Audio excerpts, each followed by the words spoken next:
Hi, and welcome back. This time we're going to talk about a couple of vintages. Now, first of all, I have to say that I've never actually liked this particular fragrance initially. I guess it's just an age thing, and as I got older, I started to gravitate more and more towards these kinds of scents. When I was growing up, I did smell this on older gentlemen and older uncles and people like that, and dads of my friends would wear this. It's a very popular fragrance. It's been around since the 60s, okay? Some of the cats are out of sight. And the fragrance I'm talking about is Christian Dior's Eau Sauvage. Eau Sauvage de Christian Dior. Eau de toilette. Eau Sauvage de Christian Dior. Aftershave. Eau Sauvage de Christian Dior. Great fragrance, brilliant fragrance. Edmund Rudnitska. God bless you! I think that's his name, the perfumer. That's how you pronounce. I think that's how you pronounce it. I'm not going to try and butcher it once again. I've smelled it. I've smelled it in various guises as well. And my favorite so far has been the Eau Sauvage Parfum, which I think is absolute perfection. The 2017 one. I've also got a bottle from 2006, a sort of mini 10ml bottle from 2006, which I have worn off and on, and it's okay. It's not that fantastic to my nose. I recently had the opportunity to pick something up from the grey market, which was a vintage, and I didn't know how old this was until I got it, and I had some people look at it and tell me that it is an early 1980s. The Sony Walkman is a tiny stereo cassette player with truly incredible sound. Bottle of Eau Sauvage, and it had not been used. It had not been sprayed. It's a small bottle as well. It's only a 30ml, and I'll show you the box that it comes in. It comes in a box like this, and if you take it out, it doesn't have the regular Eau Sauvage bottle. It's got this one. It's got this kind of bottle here, and you got CD here, and the atomizer itself looks really terrible because it's just sort of hanging on to dear life. Let me get my face out of the way so it focuses on this instead of my face. It's hanging on for dear life. And this one, great atomizer, by the way. Looks like even in ye olden times, Dior did atomizers really well. A lot more aromatic, a lot more spicy, a lot more effervescent. It really hasn't lost its top notes, and it's amazing that after like 40 years in a bottle, this must have been kept really well.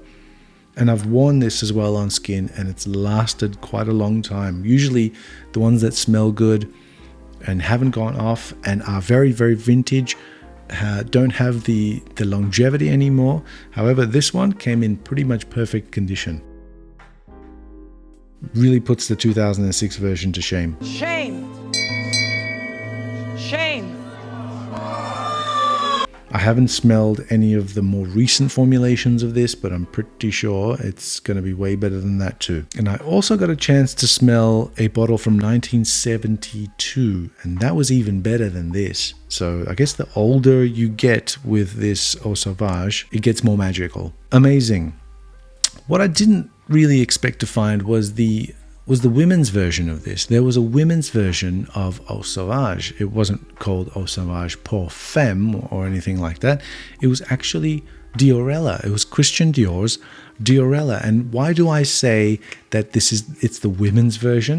Well, because it smells pretty much identical to Eau Sauvage. Well, not really identical. It has its typically feminine nuances. Now, I picked this up pretty much for the same price as I picked up the Eau Sauvage, and this one was used. This one was, half of it was used, which means that, I've got maybe like 60 mils left in this bottle.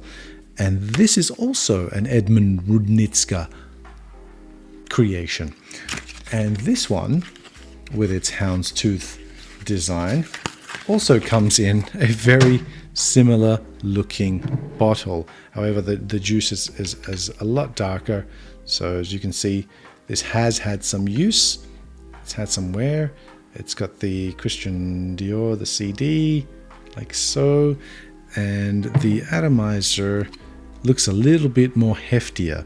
Now the reason for that is because this is one of those really thick glass pressurized bottles which has got CFCs in it. Do you remember those, the CFCs, the chlorofluorocarbons that they banned because it was killing the ozone layer? I'm Dr. Michael Resnick with some bad news about the ozone. This medical news update is brought to you by Advil, advanced medicine for pain. Well, this has got that in it, and that has kept this juice in pristine condition. Now, if I can potentially show you without pretty much drenching myself, I'm going to do it this way, this way, this way. Or maybe I've got to do it this way. I've got to do it this way to show you exactly what happens when you spray this guy. It goes like this. And as long as you spray, as long as you keep your finger on the trigger, my leg is completely drenched. Okay, as long as you keep the finger on the trigger, it is going to spray out juice. I find it very novel, especially because you don't get CFCs anymore. So this is almost like Eau Sauvage, but with a little bit of balsams in it and a little bit of that sort of powdery, nappy feel that you get from Shalimar. That's what's in here. That sort of dissipates, it goes into the background, but never really fades. And so therefore, apparently, powdery, balsamic, nappy smells were all the rage in the 60s for women. And that's why they wanted to smell like this, and they wanted to smell like Shalimar all the way from the 1920s up. This was all the rage for men, I guess. And men wanted to smell like, I don't know, very citrus, very citrus. Okay, all right. Can't smell anything else other than Diorella now because my entire area over here has been drenched with it, just so that I could show you that atomizer. And I hope you enjoyed that because I'm enjoying smelling very good right now. So there you go, Mr. and Mrs. fragrances from vintage times.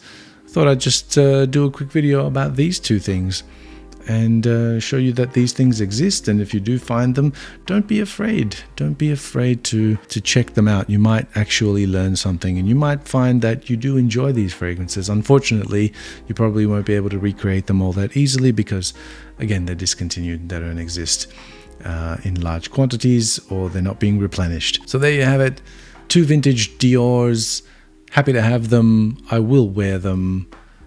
And as always, thanks for watching.